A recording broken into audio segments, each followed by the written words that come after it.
Hey Swamp Fox fans, today I'm going to do quite a bit of improvements onto my old trailer. I'm going to replace the chains and I'm going to tighten up the play. I have a few reflectors and I've got some new tires coming. Hopefully I can find some reflectors, and I'm going to hit this wood, some water seal. Maybe I can bring it back because this is treated wood. It's not rotten yet. It's moving around because I gave it some play. All this wood's still good. All the hardware I put on was stainless, so it would never rust. And I may even replace the leaf springs.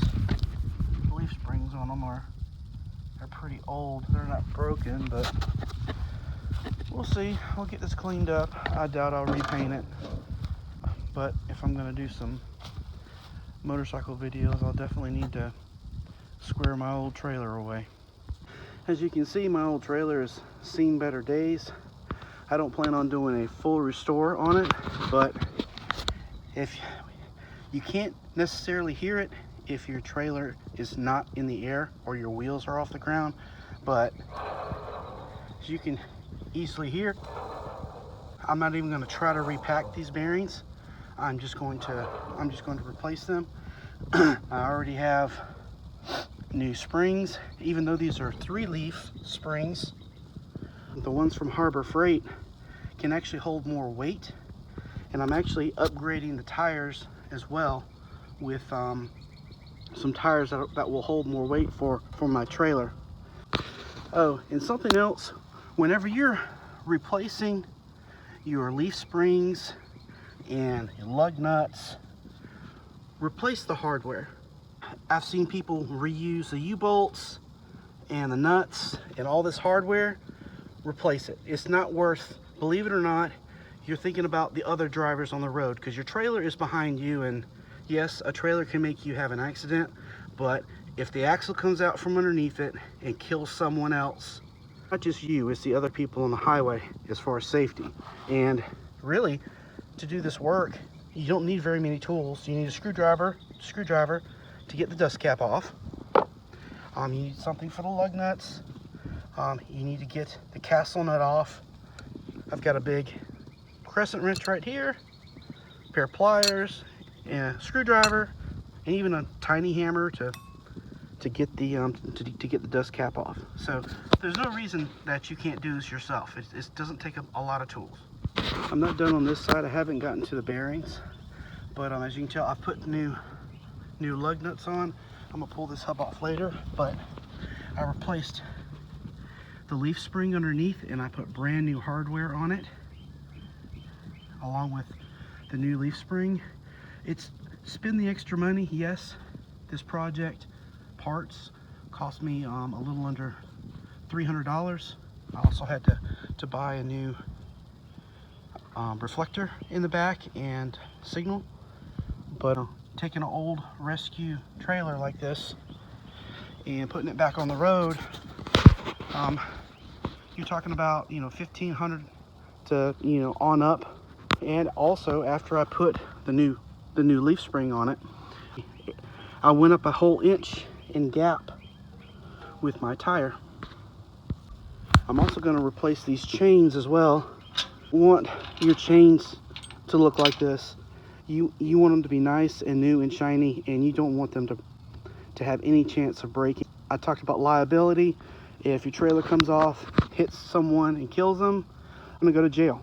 Never have anyone else set your trailer up. Set your own trailer on the ball. Never trust anyone to put your trailer on just for pure liability's sake. Don't take anybody's word that they put your trailer on and that it's on right.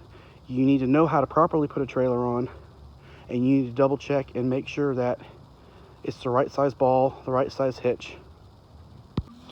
From right here, there's an obvious bearing number.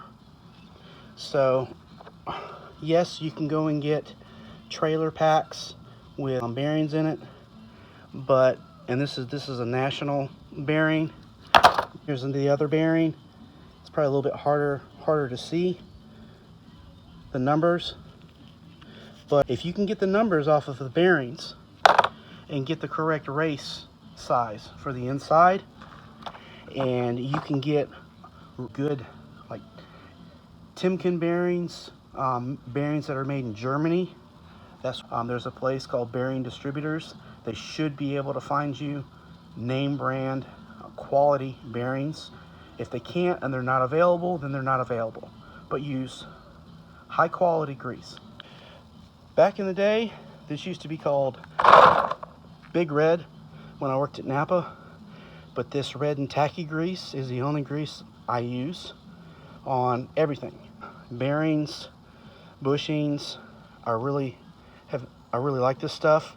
Whenever I worked at Napa, we had a mechanic that came in that actually did the wheel bearings for the trucks at Coca-Cola.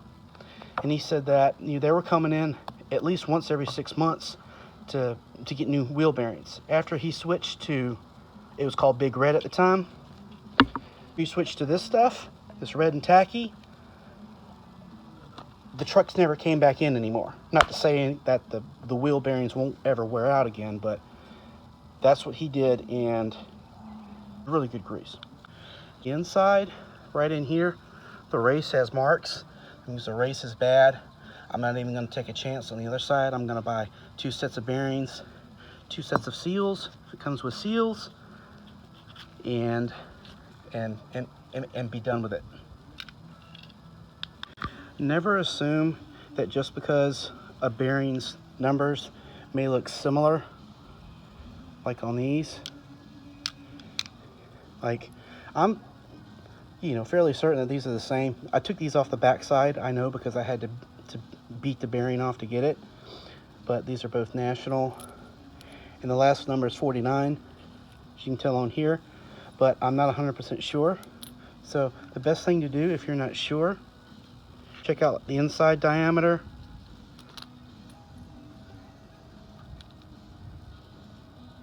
and they're identical, so we know the inside's the same.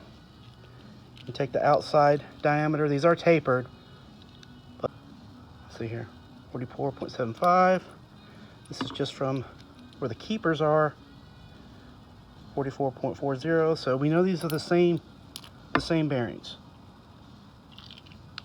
And if you're going to buy some electric calipers, you want to get, I'll probably butcher the name, Mitoya dial calipers, and you need to make sure they're real whenever you buy them, because if you're paying like $20 for a set, they're not real. Part of knowing that they are real, there are videos online, but it should have a certificate, and all of it should be in Japanese, nice and crisp. The lettering, the numbers should also match.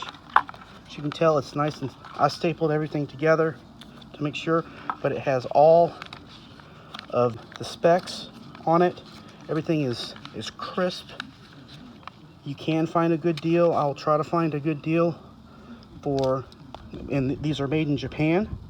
The big difference between these and the ones that are faked in China is you can turn these off and they will last a long time because the battery continues to run. That's how whenever you turn it back on, it still goes back to relative zero. And clear this. Here we go. Clear it back out. But it goes millimeters, converts over to, imperial measurements as well. It shows you directions for whenever you first get it. The reason why you want to zero these every time is because if you're trying to be that precise, temperatures change, metal expands and contracts, so you need to zero every time. You need to make sure you get name brand ones, and even the ones off of Amazon, you need to check them and make sure that they are legitimate. If they're not, Amazon will take them back and give you a refund if they are forged ones. But the price And the quality Mitoya calipers are second to none, in my opinion, for someone working at home. You need something that's precise, but you don't need a, you know, $500, $600, $700 pair of calipers at home. Whenever I was about 16 years old, my brother bought me an entire set of chisels and punches. He's a GM certified mechanic, and I have used these since I was 16. I'm in my 40s, and he also sent me a metric set of sockets that I've used ever since. You know, one of the best gifts you can give someone is tools, and a good set of chisels and punches, name brand. These are Craftsman. Of course, buy someone a good set of chisels and punches and a good set of metric sockets, and they should be able to fix most anything. And of course, the chisel was so I could punch out the race inside. And if you do it right and you take your time, you can get the number off of the race. And also make sure you match up the race that came out with the correct bearing. Sometimes these are hard to come out, sometimes they're easy, but I like to just take a piece of wood, put them at about a 45-degree angle, and just start tapping.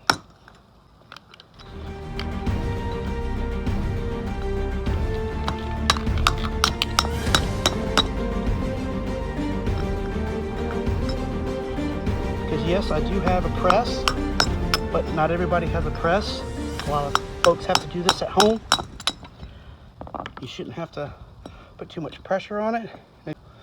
The race is coming out. It's almost out. I'm not gonna show you the rest, but no, it's not that hard to knock the races out. Always get your old stuff back. If you're having somebody else do your work, tell them, I want this old bearing back. So you know that they've actually put new stuff on your car or your trailer hubs. Now, if it was an emergency on the side of the highway, I would say, you know, repack them, get them home, take it apart. This may get you back home, but generally Walmart has these in the middle of the night, and we're close to Walmart just about everywhere. And now that I know that the race numbers are identical and the bearing numbers are identical, all I need to do is just take this nice clean set with me, and this is an old trailer. I'm just going to do all four. Something else crazy about this hub is that it had no rear seal on it, which makes, you know, everything makes sense why the inner bearing went out and it was seized up. It's because there was no seal. I don't know how well you can see, but I got the new springs on both sides. Repacked the bearings, and I've got some buddy bearings on the way, so I don't have to worry about greasing these so much. Thank